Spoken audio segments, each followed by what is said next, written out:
So let's move on to the next slide. So in electrochemistry, meron tayong anode and cathode. Anode is the electrode in an electrical device such as the battery or a cell where oxidation occurs. Oxidation meaning to say from a lower oxidation state, nagkakaroon siya ng positive charge. So dito, 0, nag-lose siya ng dalawang electron, nagkaroon ka na ng positive charge. Yan yung oxidation.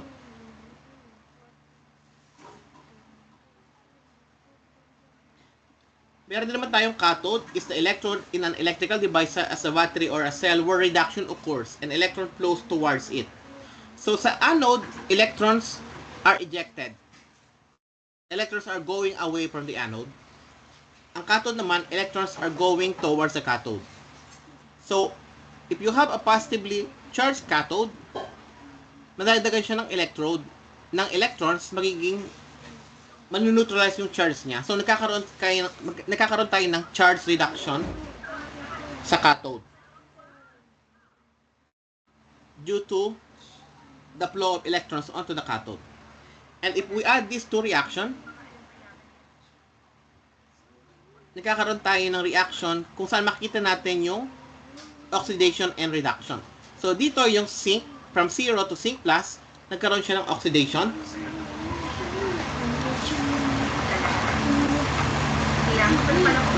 And yung copper 2 plus to copper 0, reduction.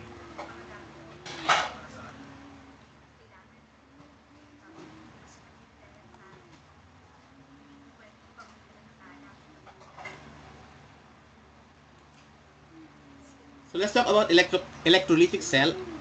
An electrolytic cell is an electrochemical cell in which a non-spontaneous reaction is driven by an external source of current. Basically, kapag nag-charge kayo ng cellphone, nag-charge kayo ng laptop, meron kayong electrolytic cell. So, kasi yung normally, kaya ka nakapag-produce ng electricity is there is a spontaneous reaction happening, and in that spontaneous reaction,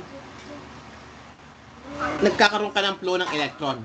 Ngayon, kapag natapos yung reaction na yun, of course, drain na yung battery nyo, you need to supply electrical energy para ma-recover nyo yung old state niya. That is in a non-spontaneous direction.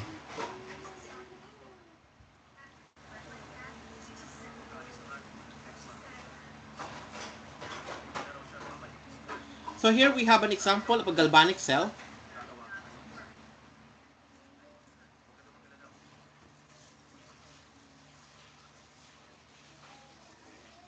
Due to the chemical reaction happening, nagkakaroon ka ng generation ng electricity. Electrons flows from the anode towards the cathode.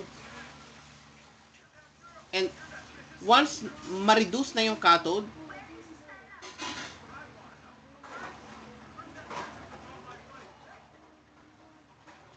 mawala na yung electricity. Hindi na siya gagana. Ngayon, ang electrolytic cell naman, nasusupply ka ng energy sa system. So, kung na-try nyo na experiment kung saan gumagamit kayo ng electrical energy, so makikita nyo na, halimbawa, sinasaw nyo siya sa water, nagkakaroon ng, kumbaga, parang nag-heat up yung water, may nag-evaporate, nagkakaroon siya ng redox reaction. So actually, pwede nyo i-collect. Mas naging active. At hindi na ako madaling magutom. Pwede nyo i-collect yung end product. Halimbawa, electrolysis ng water. Pwede nyo i-collect yung hydrogen and oxygen. So, makukuha nyo yung mga reactants before the spontaneous reaction happens.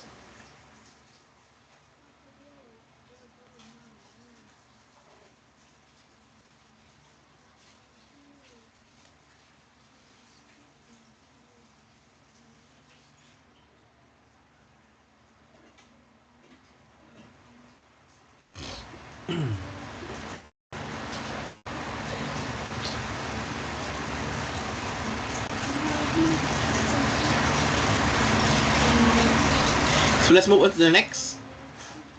Let's talk about the representation of a galvanic cell. So for anode, yung representation, anodes, doon nangyaring oxidation.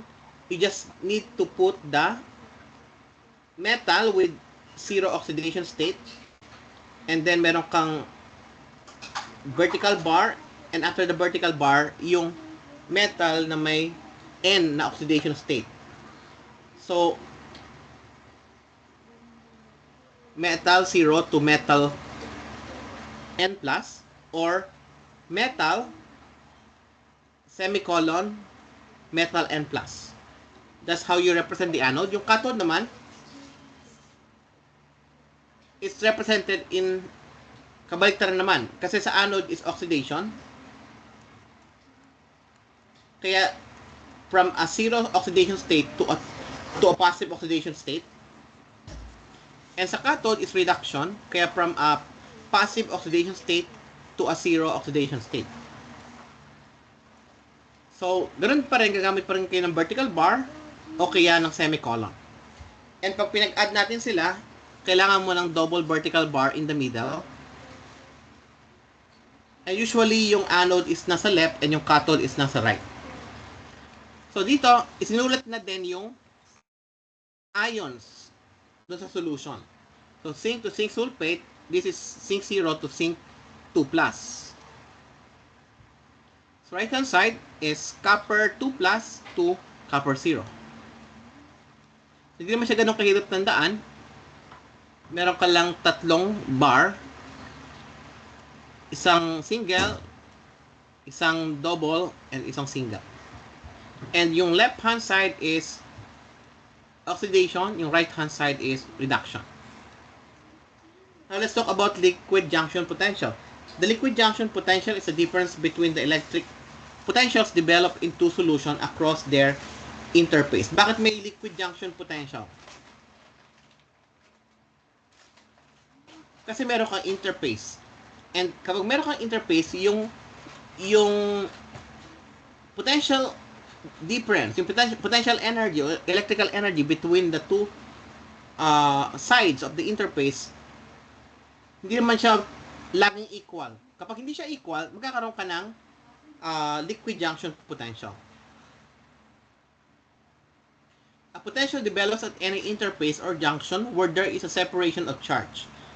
For example, a potential can develop when a metal electrode comes in contact with a solution containing its cation ion. A potential of this type can be described using the Nernst equation. So, yung junction potential can be expressed as P solution right minus P solution left. Or yung potential sa right minus potential sa left. So, examples of liquid junction potentials are contact between same electrolyte of different concentration. Contact between two different electrolytes. So, dito, meron kang liquid junction potential dito. Sa example na to. Sa left-hand side, meron kang 0.1 molar hydrochloric acid. Sa right-hand side, meron kang 1 molar hydrochloric acid.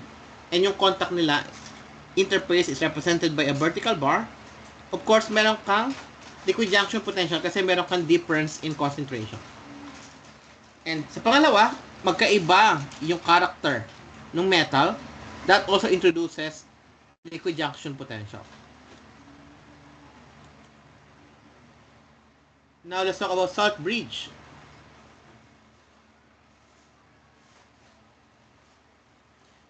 So, pag nilagay tayo ng salt bridge, magkakaroon ng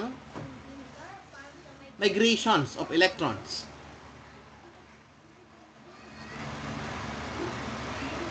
The liquid junction potential can be reduced to about 1 to 2 millivolts by joining the electrolyte compartment through a salt bridge.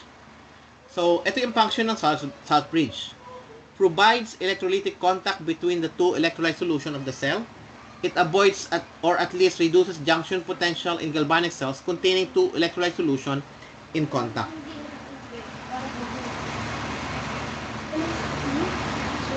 So, EMF is the electromotive force of a cell. It is a difference in potential that causes a current to flow from the electrode of higher potential to one of lower potential. So, for now, hindi natin i-derive yung mga chemical potential across different interfaces is actually usually covered in higher chemistry. Kapag nag-masters kayo o kaya nag-PhD, depende sa inyong chosen field of expertise. Kung pinili nyo electrochemistry, you will be matututo kayo ng mga chemical potential calculations related to electrochemistry. So, for physical chemistry, the electrochemistry part is more like a review of your electrochemistry from Gen Chem, and then in the latter part, i-cover lang natin yung connections between thermodynamic energies that we already know and yung mga electrochemical equation. So the voltage difference o yung E cell is just the E cathode minus E anode. So E cell depends on the nature of the electrolyte, temperature, concentration of the electrolyte solution. E cell is also the standard EMF, o kapag E degree cell, it means standard. Defined at unit concentration or unit activity for both reactant and product at 298 Kelvin and 1 atmosphere. Ito yung mga reference, point of reference kung saan nag-calculate ng E cell. And yung E cell is actually against standard hydrogen electrode. So yung yung potential ng standard hydrogen electrode is actually assumed to be 0. So all other element naka-reference siya sa standard hydrogen electrode at unit activity and 298 Kelvin and 1 atmosphere. So standard cell is defined as follows. Capable of giving constant and reproducible electromotive force. It has a negligible temperature coefficient. The cell reaction should be reversible and it should have no liquid junction potential. So we have here an example of a standard cell. This is the Weston cadmium cell. Yung kanyang electromotive force is 1.0183 volts at 293 Kelvin and 1.0181 volts at 298 Kelvin.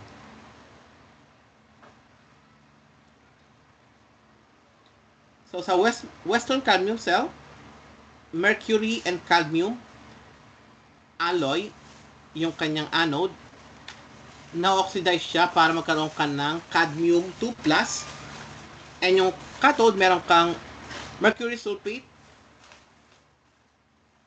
and yung mercury sulfate na oxidize, nare-reduce into mercury.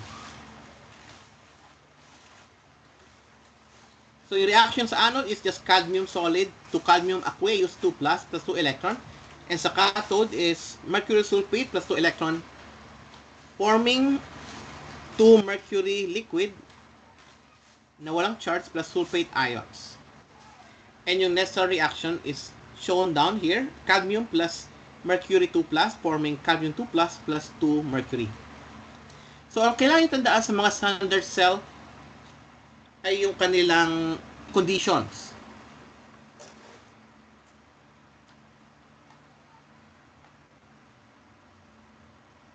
Can we? 10 more minutes.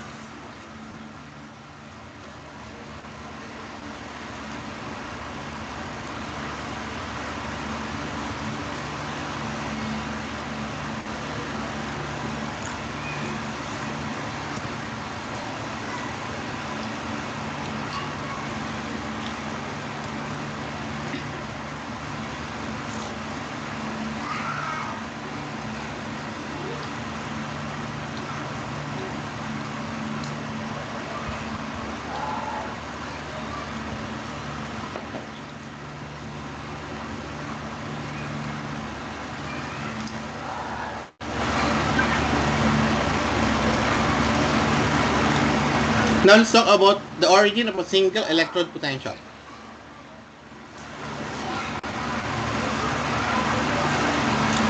Yung single electrode potential is the potential produced at the interface between solution and metal when the suitable metal is submerged in a solution containing its own ions.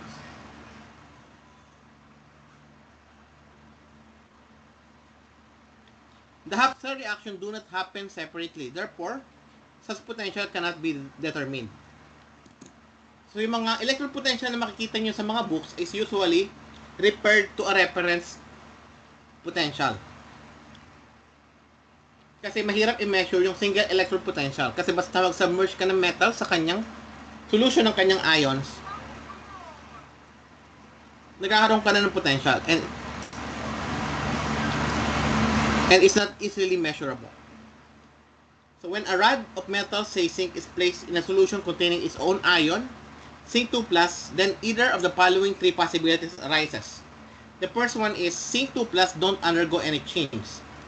So yung zinc 2+ sa solution, dumikit siya dito sa surface ng zinc metal, pero wala na nangyari. Yung second case, zinc 2+ get converted to metal. Yung zinc 2+ na dumikit sa surface ng metal, eventually, nag-lose siya ng electron, naging zinc solid, and then yung electron niya, hindi pala, yung zinc 2+, nag-accept siya ng electrons from the metal. And yung zinc 2+, dumikit na permanently doon sa metal. And another one is,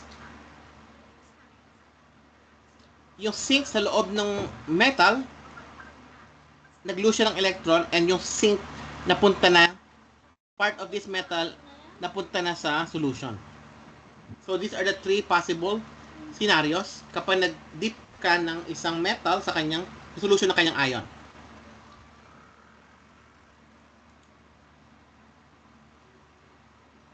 So ano ba yung origin ng single electron potential?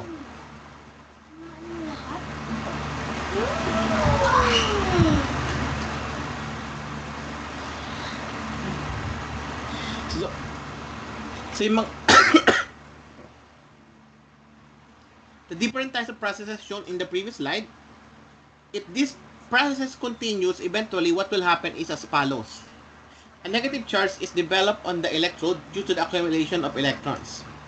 The negative charge developed on the electrode doesn't allow the metal atoms to continue losing electrons, but it would re-attract the metal ions from the solution to neutralize its charge.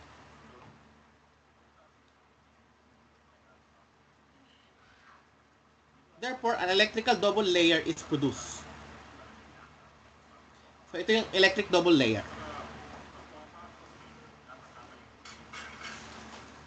The electric potential difference set up between the metal and the solution of its own ion is known as single electrode potential or electrode potential. It is denoted by E, and its value depends on the following factors. Of course, on the nature of the metal and its ion, the concentration of ions in the solution, and the temperature.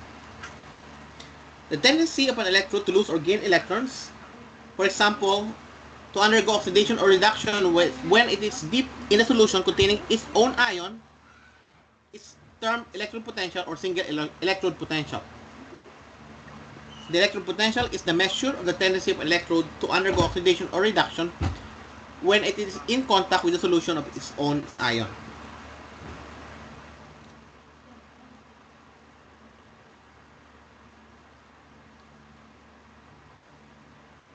So based on those statements, sa tingin nyo, ano yung nangyari doon sa metal?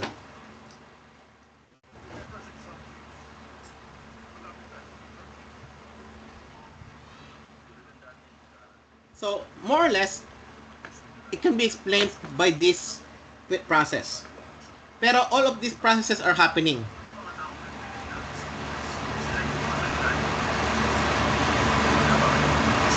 So if the third process happens, what will happen to the charge of on the surface of the metal? So this surface, nag-lose siya ng electron. Yung electron nag-stay pa rin sa metal. And yung zinc na nag-lose ng electron, napunta siya sa solution. Therefore, yung metal eventually magiging negative. And pag naging negative siya, yung pinaka solution in contact with the metal, more likely, yung mga positive ions will come in closer to the metal.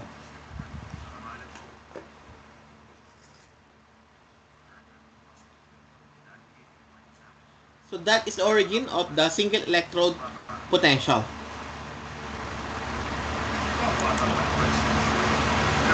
Now let's talk about measurement of electrode potential. So as I mentioned earlier, it is not possible to determine experimentally the potential of a single electrode. It is only the difference of potentials between two electrodes that we can measure by combining them to give a complete cell. And kadalasan nga, ginagamit yung standard hydrogen electrode as the reference. By arbitrarily fixing the potential of reversible hydrogen electrode as zero, it is possible to assign numerical values to potential of the various other electrodes. So how can we use the standard hydrogen electrode? Dapat well-defined yung kanyang condition.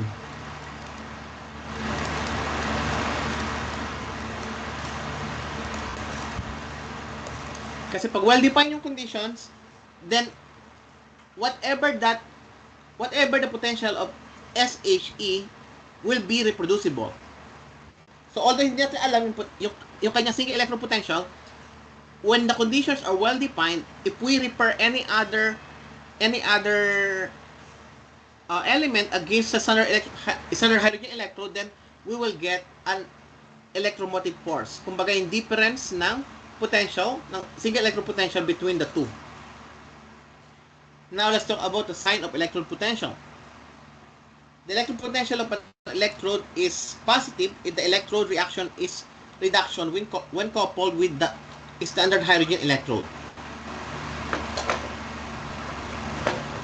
So positive ang electrode potential kapag reduction yung nangyayari sa kanya kapag ikinopol mo siya sa hydrogen electrode. Negative siya if the electrode undergoes oxidation when coupled with the standard hydrogen electrode. Bakit kaya?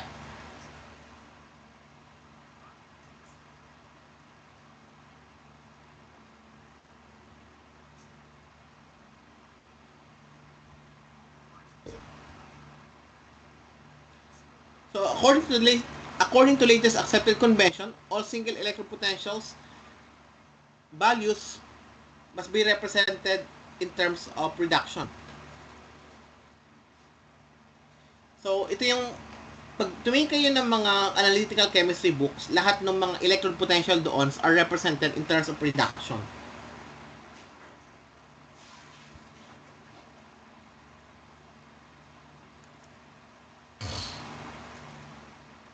So, dito pa ulit tayo sa sign of electrode potential. When copper electrode is combined with standard hydrogen electrode, copper electrodes acts as a cathode and undergoes reduction, when hydrogen electrode acts as the anode.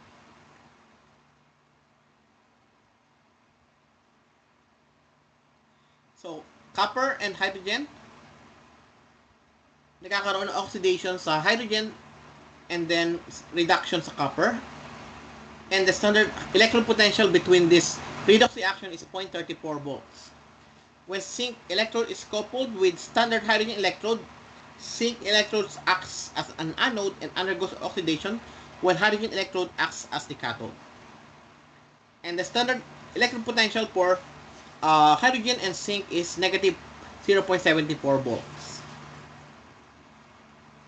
So, ano ba yung kadalasang setup ng standard hydrogen electrode?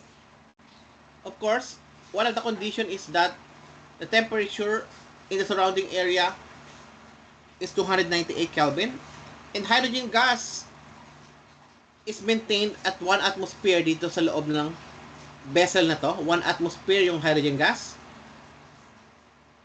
And meron ka ditong platinum catalyst. So this electrode is hollow in the inside. And meron ka ditong flow of gas. Hydrogen gas. And then, nakasubmerge siya sa 1 molar ito. 1 mole per decimeter cube H plus aqueous ions. Yun yung standard hydrogen electrode. Here on the right hand side can be any other electrode.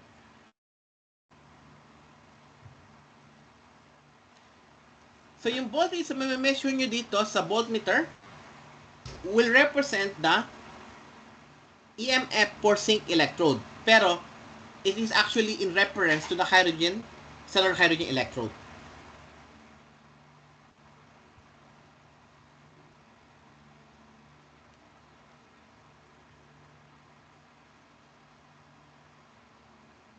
So, dapat yung zinc solution dito, or yung metal solution, is also 1 molar.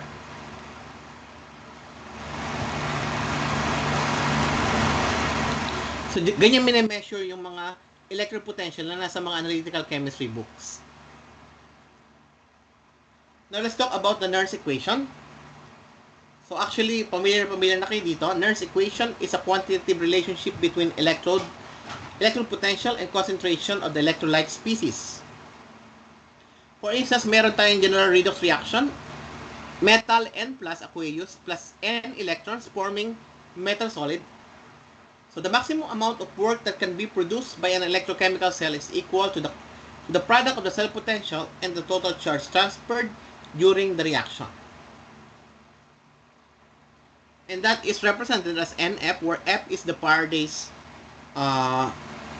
constant, 96,500 coulombs per mole.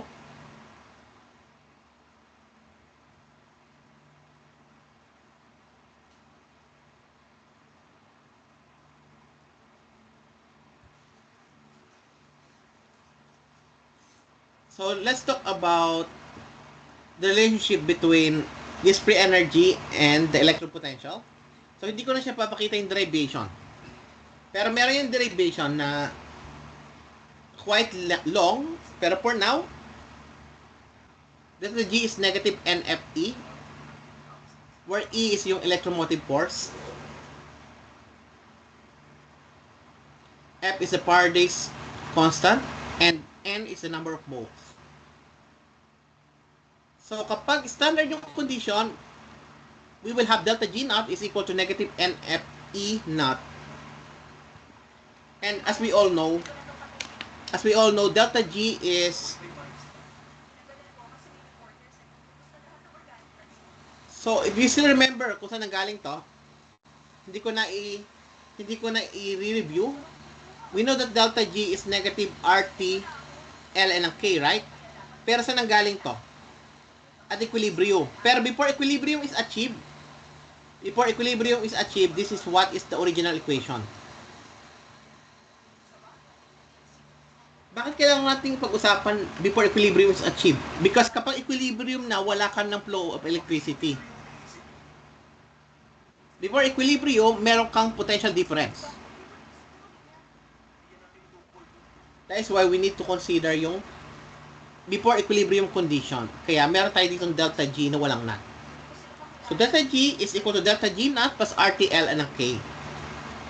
And since delta G is negative NFE, we can use this in place of delta G. So negative NFE is now, itong delta G is negative NFE naught. Yun lang yung pinakaiba nila, yung may naught sa wala. So negative NFE is equal to negative NFE naught plus RTL and K.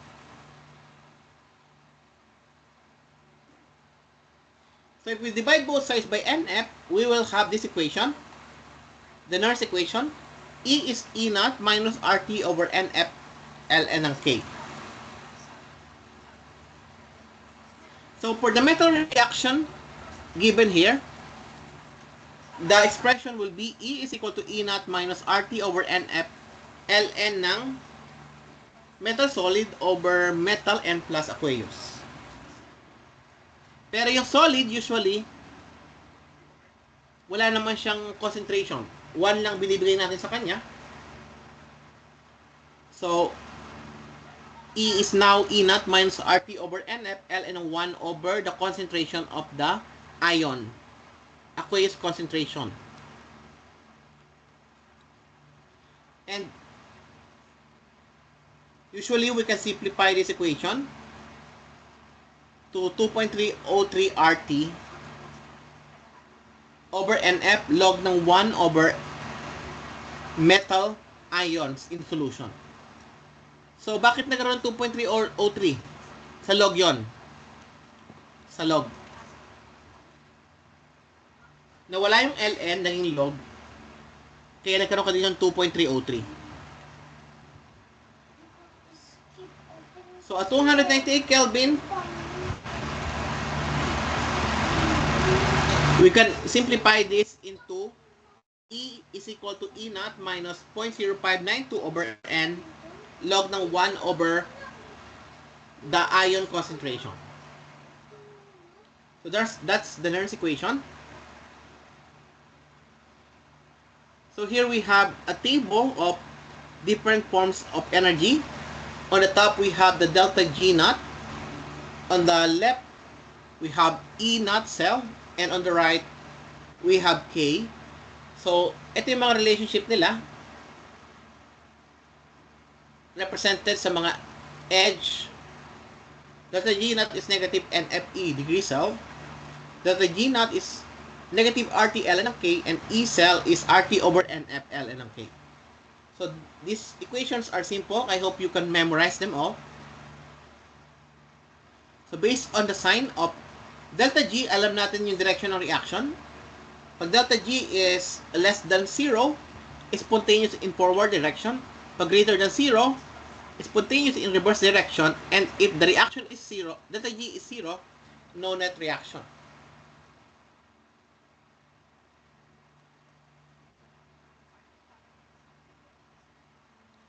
And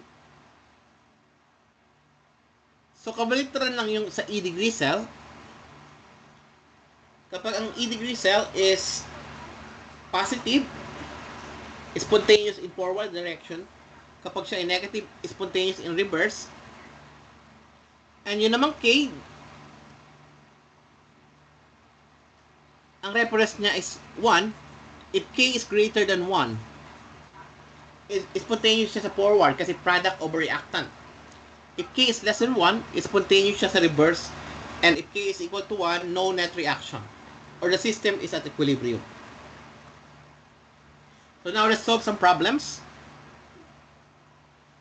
A galvanic cell consists of a copper plate immersed in a 10 molar solution of copper sulfate, and iron plate immersed in 1 molar ferrosulfate at 298 Kelvin.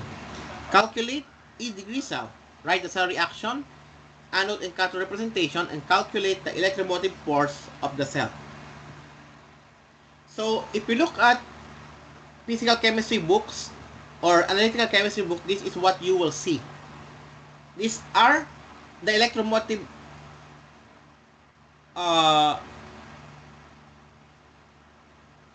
ito yung mga half cell reactions written in reduction form. So makita niyo Fe2 plus 2 electron forming Fe solid and copper 2 plus 2 electron forming copper solid, and given yung kanyang mga electron potential, negative 0.44 and 0.3419. So the first question is calculate E cell. The second one, write the cell reaction, anode and cathode representation, and calculate the electromotive force. How can we calculate the E cell? We just need to use these two.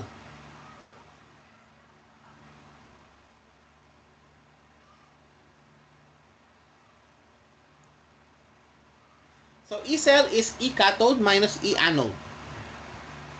So alin yung cathode?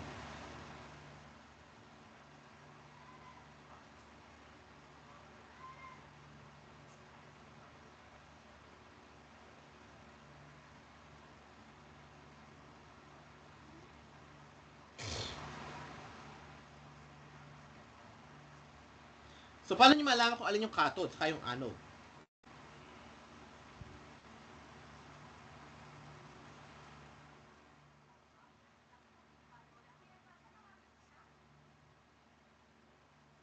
So pwede tingnan yung sign. Kasi yung sign lang naman magbabago dito eh. Kapag yung sign is naging negative, hindi spontaneous yung direction, yung reaction, right? For electrochemistry,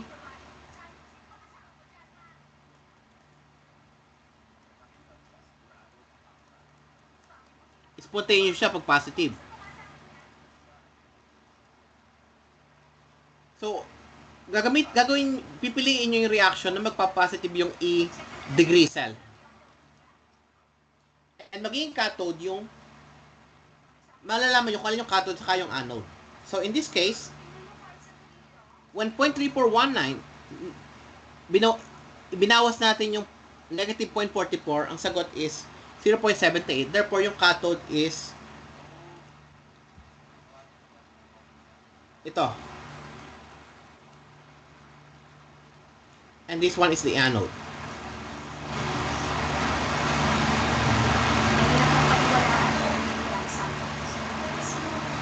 So E cell is 0.78 volt. Write the cell reaction. So for the anode representation, paano ko nalamang ito yung anode? Dapat kasi yung E cell is yung spontaneous in direction. Kapag ginawa mong anode itong copper, magiging negative 0.78 yung sagot. Or hindi actually 0.78. Negative 0.44 minus 0.3419. Tama, negative 0.78 nga. So, hindi pwede yon. Hindi siya spontaneous. Babalik na rin natin. That's the way malalaman mo kung alin yung anode and yung cathode. So, yung anode is yung iron and cathode is yung copper. So, sa anode meron tayong oxidation, kaya you write it down as Fe solid to Fe2+. And for cathode, meron kang reduction. So, you can write it as copper 2+ to copper. And yung cell representation is just these two. Pag dudutungin mo lang siya, separated by double bar or the salt bridge.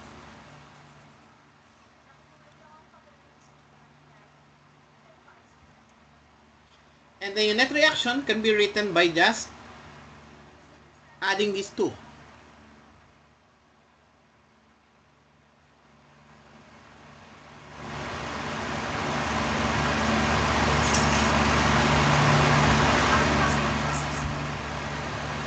So, this one,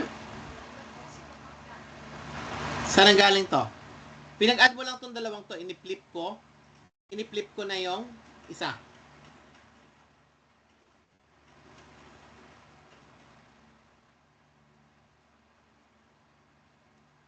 So I hope this won't be too difficult. Paki-review na lang yung electrochemistry nyo. Now let's solve for the last question. Calculate EMF of the cell. So E is now E degrees minus 0.0592 over N. Ang N natin is dalawang electron yung pinag-uusapan dito. So 2. And then log ng product over reactant. Sa product is Fe2+ yung aqueous. Ito hindi nakasali yung solid. Sa reactant hindi kasali yung solid, kaya over copper 2+.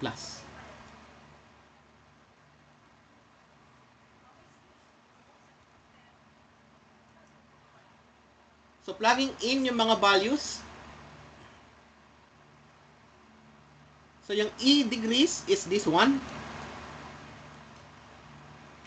And yung Fe2+, ito, 1 molar FeSO4. So, 1 molar din yung Fe2+. And then, yung copper is 10 molar. Kaya, 1 over 10 dito.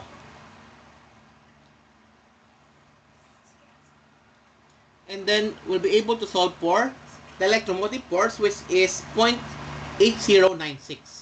So this one is not too difficult. Let's move on to the next.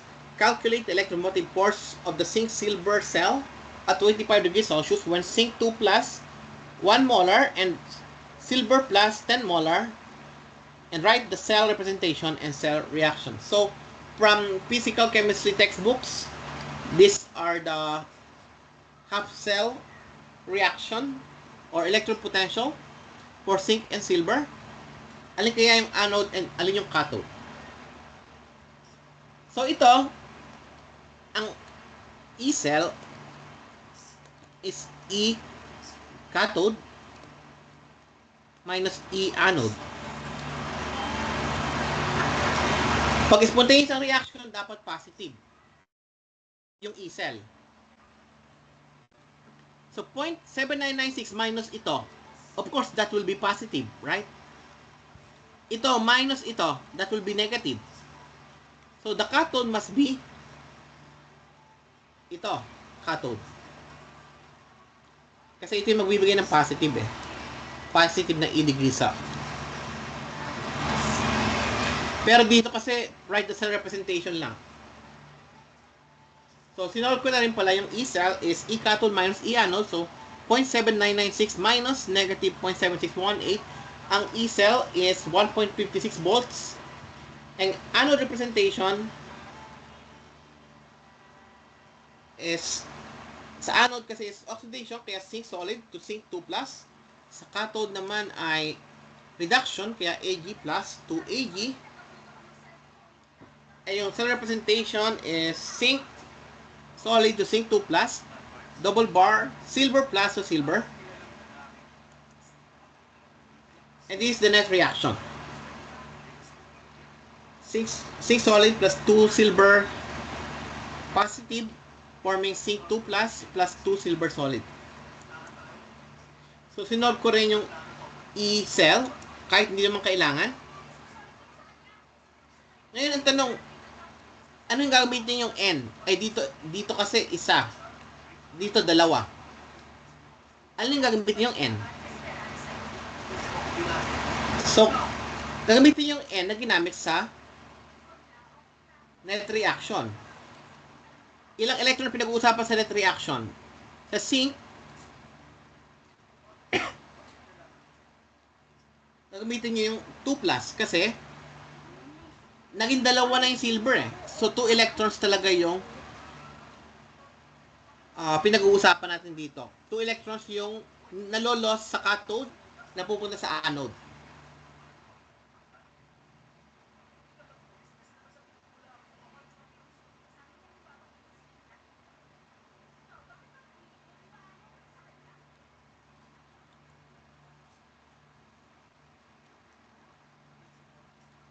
Let's move on to the next. A galvanic cell with a measured standard cell potential of 0.27 volt is constructed using 2 beakers connected by a salt bridge. One beaker contains a strip of gallium metal immersed in a 1 molar solution of gallium chloride, and the other contains a piece of nickel immersed in a 1 molar solution of nickel chloride. The reactions that occur when the compartments are connected are as follows. So, cathode and anode, pinakita na dito, specifically. Sa cathode, nangyayari reduction. Ito reduction form na. Sa anode, nangyayari oxidation. If the potential for the oxidation of gallium to gallium 3+ is 0.55 volts under standard condition, what is the potential for the oxidation of nickel to nickel 2+?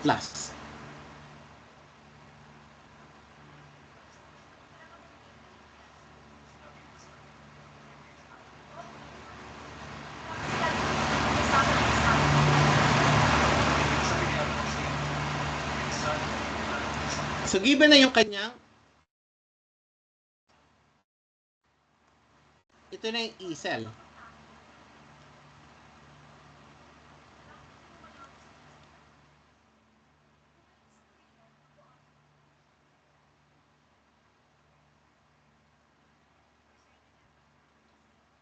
So, 1 molar to, 1 molar.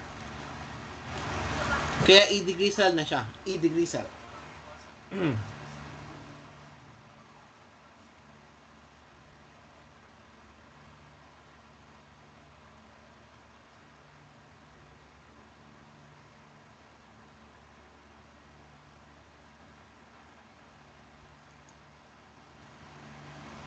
So, ano nangyari sa problem na to?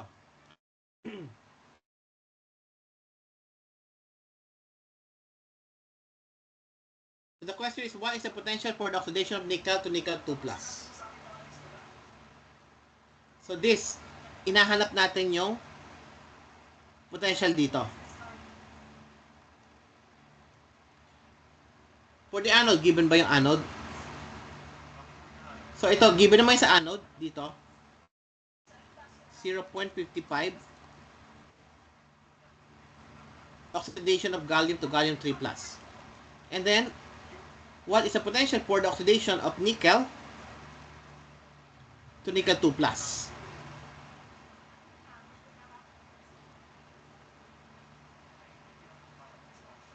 So alam natin, this formula na E cell is equal to E cathode minus E anode is dapat both are reduction. Yung pagkakasulat. So if this one is ano yung magiging E cathode talaga? Ito yung hinahanap.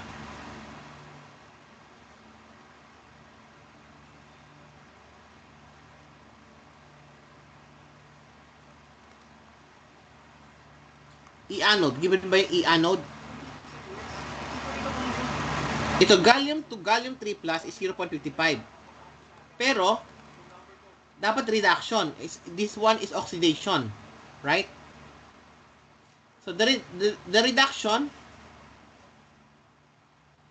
is gallium 3 plus 3 electron forming gallium solid. Dito, negative 0.55.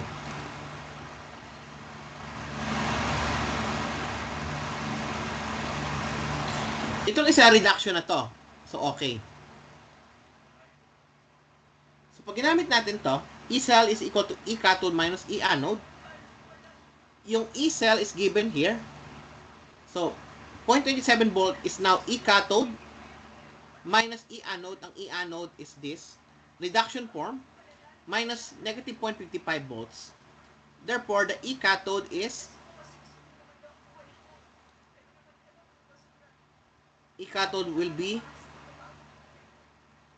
0.27 minus 0.55.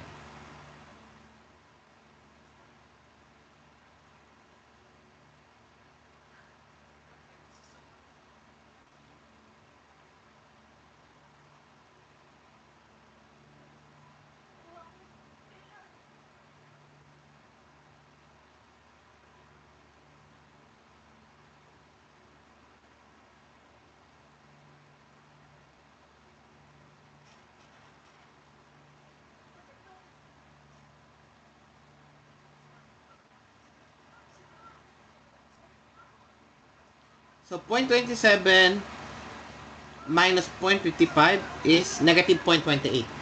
Pero, this one is what? E cathode kasi siya. From this formula, this is reduction form. Reduction. This is reduction. So, this reduction to, kaya natin binaligtad ito. Kaya negative 0.55 yung ginamit natin dito. So, I hope that is clear to you. Ngayon, it means ito nakuha natin E cathode is reduction form as well. Pero ang tanong, ba't tayo sa tanong? What is the potential of the oxidation of nickel to nickel 2 plus? Therefore, the answer is not negative 0.28 but 0.28 volts.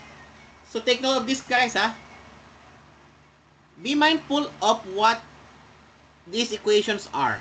Especially this one is for when both E cathode and E anode are written in terms of reduction.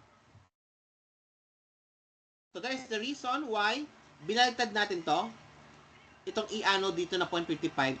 Ginawa natin reduction, naging negative 0.55. Okay? I hope that is clear. Now, nakakuha tayo ng E cathode. Nakakuha tayo ng E cathode from this expression. Pero, since both this expression, E cathode and E anode in this expression, a reduction form, therefore this E cathode is for reduction. However, the question is what is the potential of the oxidation? Therefore, the final answer is 0.28 volts. Kahit hindi nakasulat dito yung final answer, maging mindful kayo doon sa direction ng question. Now, let's move on to energetics of cell reactions. So, we know that delta G is negative NFE. And delta G is delta H minus T delta S. So, we also know from thermodynamics that dG is negative S dt plus B dP. And from here, we will be able to derive the following expression. partial derivative ng G with respect to T at constant pressure is negative S. Pero meron tayo ditong delta G is negative NFE. If we differentiate this equation with respect to T at constant pressure, we'll get this equation down here.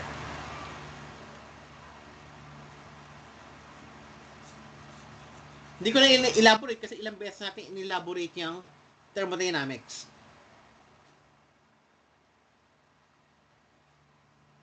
So delta G can now be written as, so paano ba nagkaroon nito? Differentiate natin to. Partial T ng delta G is equal to negative NFE at constant pressure.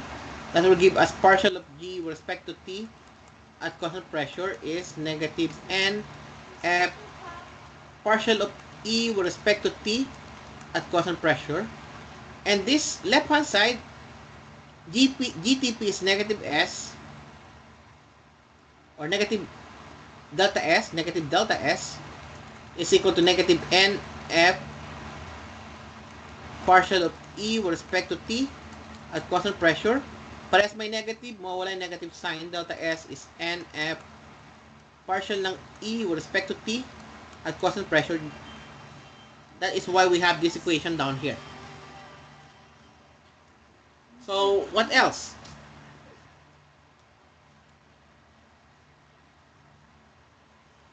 How about here? Saan nanggaling itong equation na yan?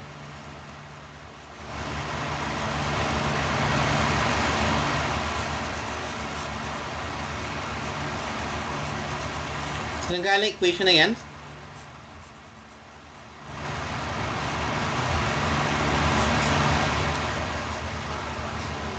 From here, delta G is delta H minus T delta S. Delta G is negative NFE. That is why we have negative NFE here. And delta H is still delta H. Plus, bakit naging plus na yung T? Plus T. Kasi delta S is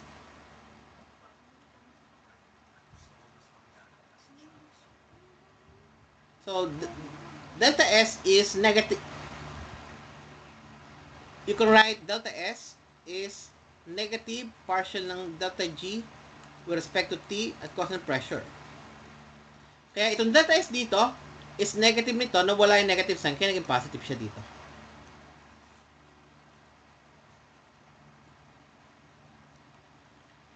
So negative NF is now delta H plus T partial of T with respect to T at constant pressure.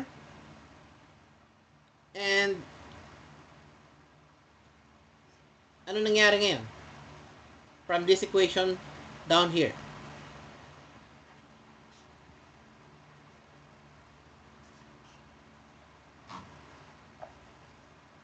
Once again, in-evaluate natin to.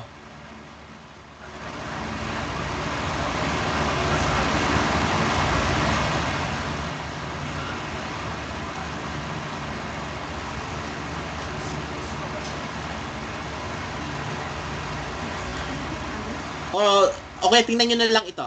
Delta S dito. Ang delta S na yan, pag pinalitan mo siya nito, right?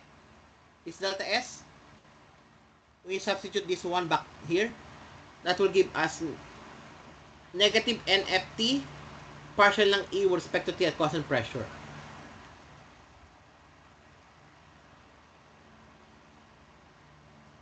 So now, we can divide both sides by NFE. Pero ang ginawa ko pala, kinuha ko expression for delta H. Transpose ko to sa right-hand side. So delta H can now be written as this one, negative NFE plus this quantity plus NFT partial ng E with respect to the constant pressure. And we can factor out yung NF. So delta H is NF multiplied by T partial derivative ng electromotive force with respect to temperature at constant pressure minus E. So let's just use those equation. Ang kailangan nyo lang naman dyan is this final form, and then this one. Usually, yan lang yung kailangan nyo. But I still hope na tandaan nyo yung mga derivations nito or pakitry siya i-derive. So, EMF or the electromotive force of Western cadmium cell is 1.0183 volts at 293 Kelvin and 1.0181 at 298 Kelvin. We have two temperatures. Given yung electromotive force ng cadmium cell, calculate delta G, delta S, delta H of the cell reaction at 298 Kelvin. So, since dalawa yung temperature and magkadikit lang naman sila,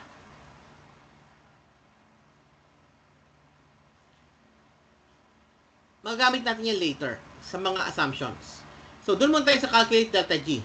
Delta G is negative NFE. So, N for the Western cadmium cell, nakita nyo kanina, ang cadmium 2+, kaya 2, yung N, yung F is 96,500 coulombs, and yung E, given naman siya at 298 kasi ang tanong, 1.0181 at 298. Ito. So, delta G is negative 196.5 kilojoules. And delta H, ito yung formula, NF times T partial of E with respect to T constant pressure minus E.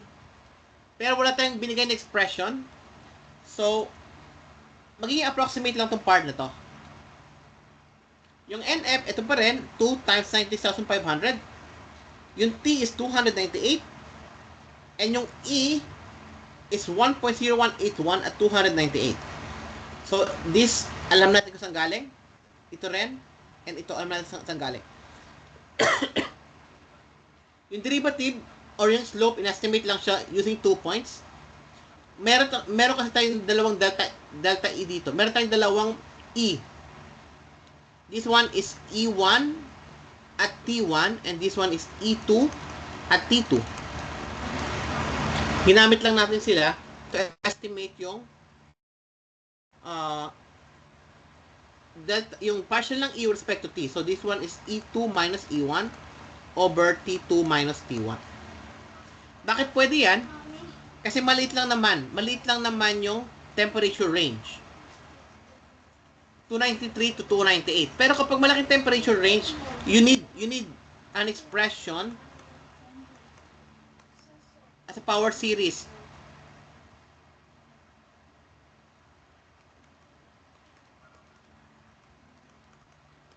Something like this is what you would expect to see kapag malaki yung temperature range.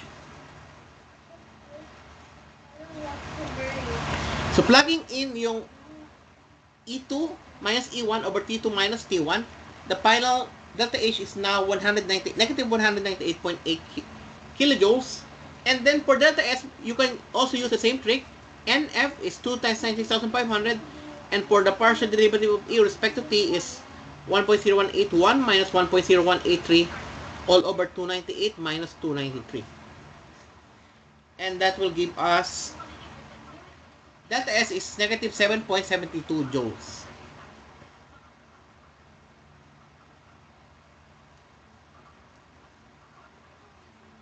So, alin yung E2? Alin yung E1?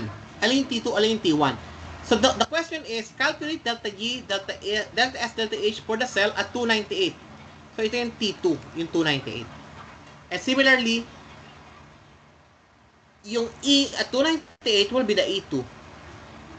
So, I hope that's clear to you now. Huwag kayong magkakamali doon. Baka kasi nagkabaliktad tong dalawang to. Nagkabaliktad din yung ilalim.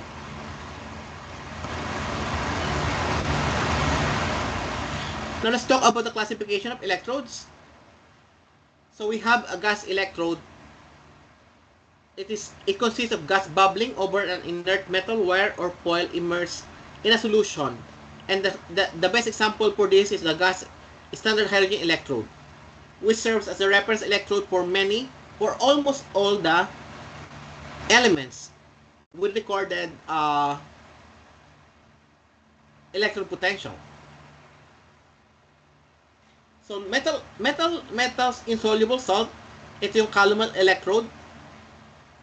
This electrode consists of a metal and a sparingly soluble salt with the same ion. Examples are the calomel electrode and silver chloride electrode. And the last one is ion selective electrode. It is sensitive to a specific ion present in an electrolyte.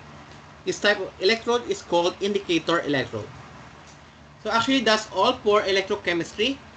And what you need is mostly this part. Kasi everything na pinakita ko ngayon are just a review except for this part.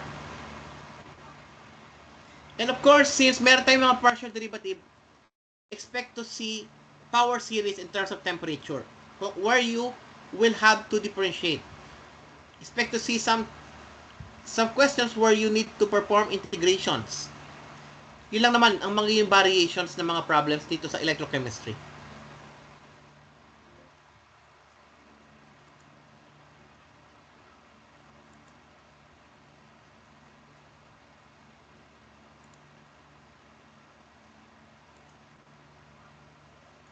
May question pa kayo, guys? Kung wala na, hanggang dyan na lang yung lecture natin kasi sa Saturday mag-start na tayo ng statistical mechanics. It is a much interesting topic and actually it requires a lot of mathematics as well and yung relationship niya sa thermodynamics. So mag-start tayo sa statistics muna. So review of statistics, then magpo-focus na tayo sa mga topics ng statistical mechanics. And hopefully, matapos natin yung lectures natin. And kung hindi man, then itutuloy natin sa PChem 2. Kung ako pa rin yung teacher niyo sa PChem 2. So kung wala na kayong questions, good night guys. See you on Saturday. And be ready for your exam and try yung inyong mga reviewers. Pakisagutan, magpatulong kayo sa mga classmates nyo. And baka makatulong din yung ibang mga assignments. So kung wala na, class dismissed na. Good night. Thank you po. Thank you po.